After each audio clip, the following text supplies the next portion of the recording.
there has obviously been, from specifically Book Talk, I think a development in dark romance. Yeah. And that is obviously causing a lot of controversy.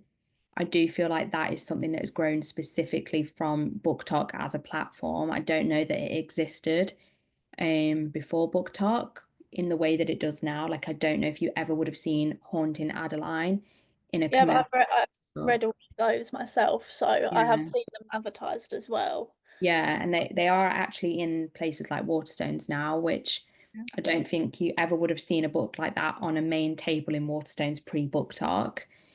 Um, so I guess like the only other thing to think about is whether Book Talk has increased like the toxicity of certain types of romance or like glamorizes abuse and things like that in romance now. Um, I personally don't have much of an opinion on it because I don't really read much dark romance, but I know that that is obviously a big thing that people are talking about at the moment and a big controversy in the book talk space.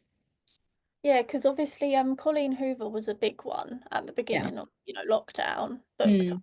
And I just wanted to chat about, the kind of controversy that has started coming out about like authors and, yeah. cancel culture. Have you Hmm. seen a lot of that on book talk about certain authors? Yeah, so you constantly see it about Colleen Hoover, yeah, Sarah J. Maas, Rebecca Yarros, Sophie Lark has just been another one that's in the romance space specifically. Danielle Laurie as well, who is a mafia romance author. Elle Kennedy even sometimes gets it.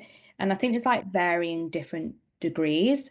Like sometimes it's as simple as they feel like these authors don't have very diverse characters. And so, they don't want to read someone who doesn't have a single non-white, non-straight character in a whole book series, for example. And then sometimes it's like more actually in depth, like Sophie Lark had an actual racist statement in her book.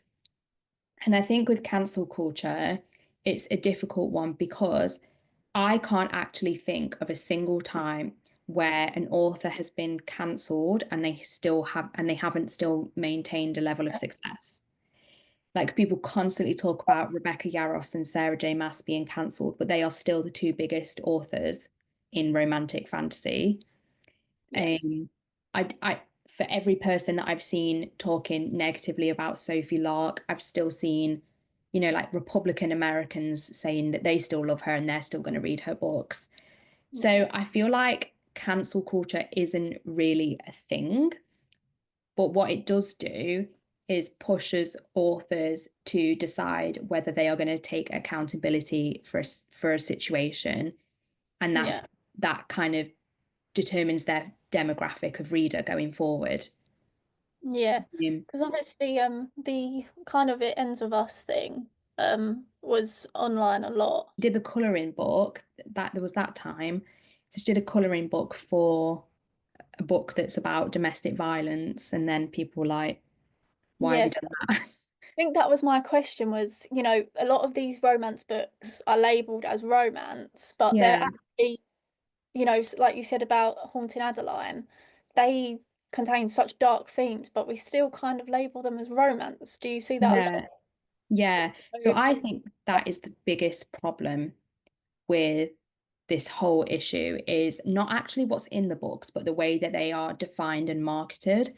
So I saw someone write a comment actually that said Haunting Adeline isn't dark romance, it's erotic horror.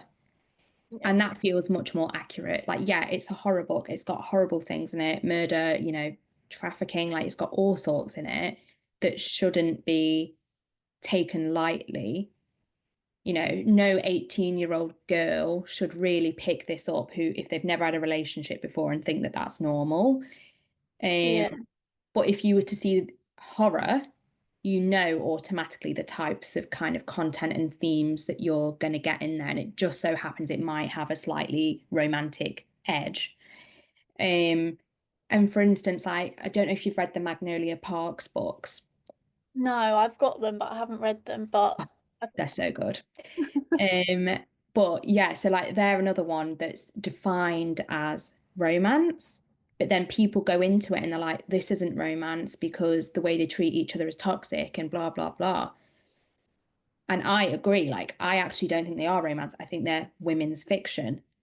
And Yeah. so I do think like that actually the way people define a genre or market a book has so much impact on someone's enjoyment of it Mm. because it defines your expectation of what you're going to read.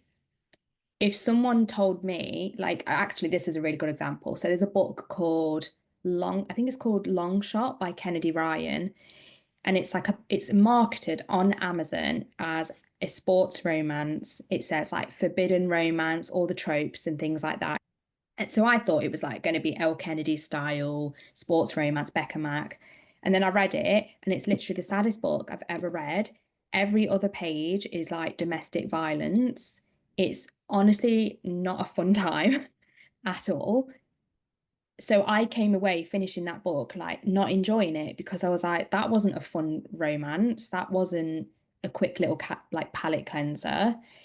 Whereas if I'd have known going into it that it was actually a story about a woman surviving domestic violence and getting a second chance with a different man, then I might have enjoyed it for what it was. Yeah, do you think that Book Talk needs to kind of cater to that idea more? Because obviously they kind of, a lot of reviewers kind of review all these, oh, romance, it's really romantic, they're in love. And then people go on to read it and they think this is not kind of what they've described at all. Yeah, so there was a book talker called Celine who actually did a video about this recently and it went like mad viral, got like 1 million views because she was saying like people need to stop defining books in book reviews by their tropes. And she was saying like, for instance, she saw someone say that the Poppy War is an enemies to lovers historical fantasy about real war that happened between China and Japan. Yeah, So, like, why are you kind of using this very small romance subplot to define a whole series that's actually about way, way, way more important themes? yeah, So, I definitely think that is a problem that BookTok has. But I also understand it because, from a creator perspective, if you're trying to hook a viewer in less than a minute, 3 minutes, however long you want to be, you need to say something fast. You need to get someone's attention and you need to stick to like the very, very basics because the way TikTok pushes your content is how long someone watches it for. yeah, So if you're doing a 3 minute video that's really deep analysis of all these themes, someone's going to drop off 7 seconds in. But if yeah, you do a 15-second video being like, this book is enemies to lovers and blah, blah, blah, someone's going to kind of have their attention hooked. So it's a bit of a double-edged sword because you can't really go in depth about a book without a long form platform. So yeah, it's kind of like the platform dictates what you say and how you talk about a book. yeah. Is there anything else you can kind of think of? Anything to do with tropes or anything Um, romance wise on Book Talk that's impacted? I would say that on the flip side of that, people think that tropes started with book talk Yeah, and have like destroyed romance books and the genre because all book talk does is reduce them down to tropes. But actually, that's a marketing thing. It's a publishing thing that's been around since before book talk. It's always been there.